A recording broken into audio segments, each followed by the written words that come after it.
bringing the case against Ripple was not really just a case about Ripple or about XRP. It's really about the industry and how the SEC is kind of playing offense and attacking the whole industry.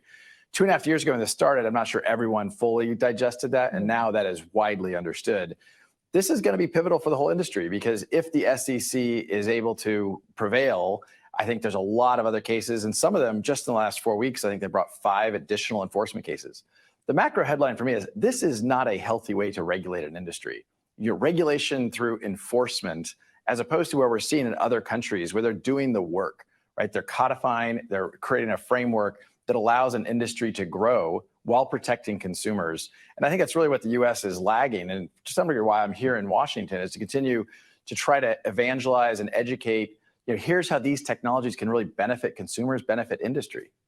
Is what I'm hearing from you essentially, if the US doesn't get its act together and move more quickly, all of this is going offshore. It's just going elsewhere. Well, it already is. I mean, the sad reality is that the US really is already behind. This is not behind countries that we haven't necessarily heard of. This is behind Australia and behind the UK, Japan, Singapore, Switzerland.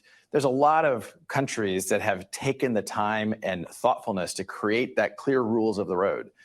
By contrast, when I first got involved in the tech industry in the late 90s, some were saying the internet should be banned. They were saying, like, here's how the internet is being used for illicit purposes. But the US government said, no, we're going to create a framework. And that allowed entrepreneurs, that allowed investors to come in and look at the benefits to the United States on a geopolitical basis to have the Amazons and Googles based in headquartered in the United States. We're at, I think, severe risk of having that not happen in this next evolution of technology around blockchain and crypto.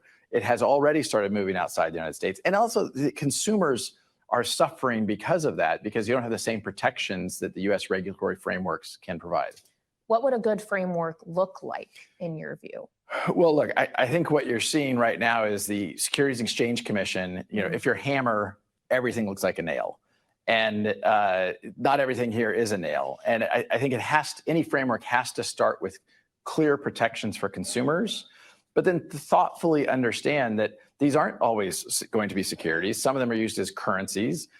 That is, having an efficient process to trade, exchange, move those things would be much harder in a world if they were regulated as securities. Obviously, Brad Garlinghouse understands what we understand and what we've been talking about, that this is not just a case for XRP. This is a case for the entire crypto industry, and this will have ripple effects, as we've been saying, on the entire crypto industry. Appreciate you guys, as always, for stopping back by the channel. Let me know what you think about this down below in the comments section. Want to hear from you. Also, subscribe right here for more crypto content.